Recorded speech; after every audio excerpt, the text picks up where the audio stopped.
Hello and welcome to another Plain Truth, and this week we're going to be answering that question, Boeing versus Airbus.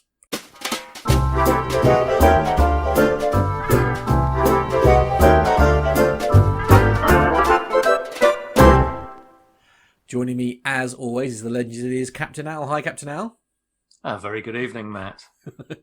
Now, obviously, we're not going to ask that question because you cannot ask an Airbus captain which is better, Boeing or Airbus. But the question that I do have more specifically for you is actually, what are the challenges of converting from an Airbus aircraft to a Boeing aircraft? Because I know, for example, you've got the sort of the side stick, obviously, with the Airbus product, but versus the column, obviously, with Boeing. So is it just as simple as a slightly different type rating, or is it a whole new set of values?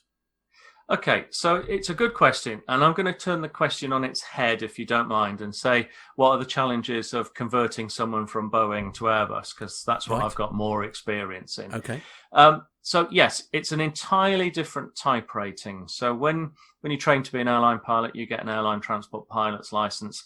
That's a very sort of generic license. And then to go and be able to fly something of a reasonably large size commercially, you need a type rating. So the type rating contains information specific to the aircraft types, all of the technical aspects of it, and then the operation of it. So it's a whole course of ground school and then simulator sessions, and then finally a test in the simulator, and then you'll go and do line training.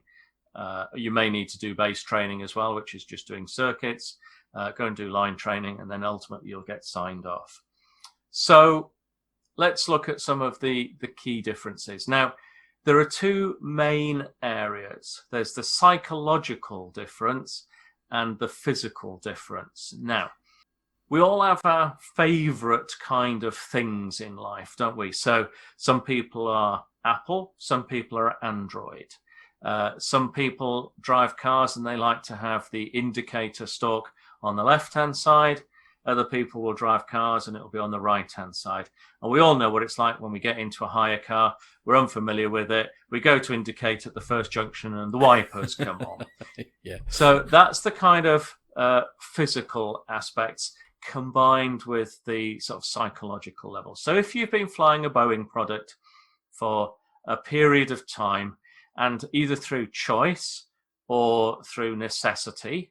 So choice is you've realized that there's a better aeroplane to fly because Boeing's nearly made you deaf. So you're going to preserve that last bit of hearing by going and sitting on a nice, quiet, comfortable flight deck, the Airbus. Or it may be that your airline has seen the light and decided to get rid of those 737s and go for something more modern. Or it just I'm may beginning be, to notice a bit of a theme here, Al. I've got to be honest. or it may be that you've come from a Boeing 747, and due to your position in the seniority table at your airline, you now find yourself flying the Airbus. So you've got to sort of kind of break away from that. It's very hard if people have hard set ideas about what they're about to do. So it's like anything else. If you take it into the classroom or the simulator, kicking and screaming, saying, I don't want to be here, I don't want to be here, it's going to be a hard transition. Now, undoubtedly, the operating philosophy of Boeing and Airbus are fundamentally different. So what you have to do is you have to go in with an open mind and just start from the beginning, if you like. It's like if you were trying to use an Android phone, having used iPhone. There's no point trying to say, well, this is how I would do it on the iPhone, so I'm going to try and do it this way on the Android. You've just got to totally separate the two and just look at how I do it on the Android. And that's kind of where we're at with the sort of Boeing to Airbus transition. With regards to the transition from the control column, the yoke, if you like, to the side stick, generally that doesn't take people very long. Initially, there's a tendency to over control, but that goes after a couple of hours of training. And we just get people to realize that the flight control computers on the Airbus are very sophisticated, so they can make a lot of corrections, so you don't need to do them.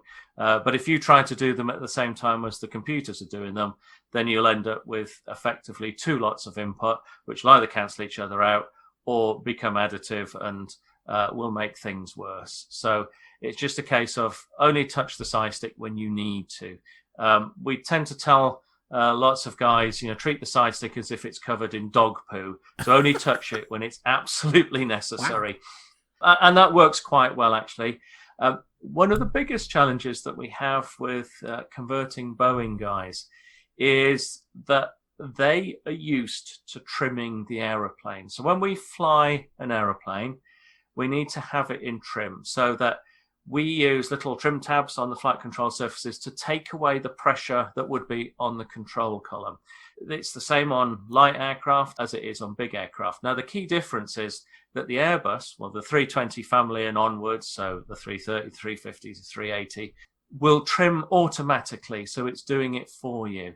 Now, when we operate the A320, 330, 350 to 380, they have these flight control computers that apply the logic of the side stick in a different way. And I'm not going to go too technical because everybody will just glaze over.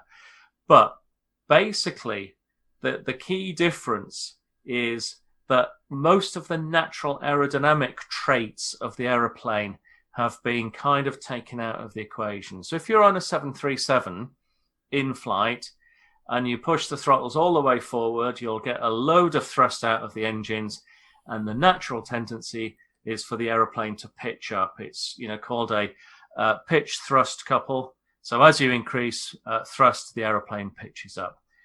On the Airbus, it won't do that. The airplane will automatically trim the nose down. So what we have to do is to get guys to just kind of rethink how they do things. So where this becomes a problem is in the event of a go-around. So they'll be flying in ILS, coming down 3 degrees, they'll reach 200 feet, they can't see the runway, they'll go around. They'll go full power, so toga power, and they are used to the nose pitching up, so therefore they have to trim forward. And therefore they will push forward to counteract the nose up tendency. What you don't want on the Airbus is for guys to go around and push forwards, because the aeroplane will then descend at high power. Of course, yeah. Speed increasing, going faster and faster to the ground, sheep getting scared, eyes getting bigger on the flight deck. Right. So there are some little techniques and nuances that make the training more interesting. And of course, if you're taking someone who's flown the Boeing, say, for 20 years, these kind of natural traits are quite ingrained.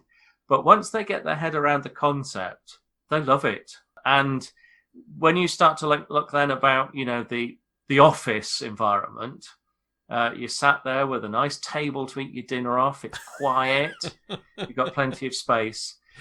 The benefits come in. A lot of the Boeing guys say that they kind of miss that hands-on flying feeling. Right. Which, to be honest, it's BS, because all you're doing on a big Boeing is flying hydraulic jacks. Your control column isn't linked directly to any of the control surfaces.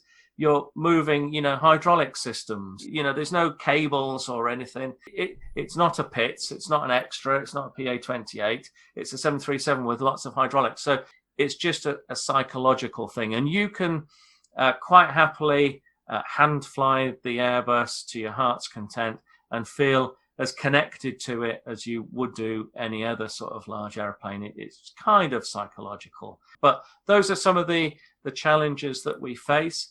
In reverse then, which was your original question, taking guys off the Airbus and onto the Boeing.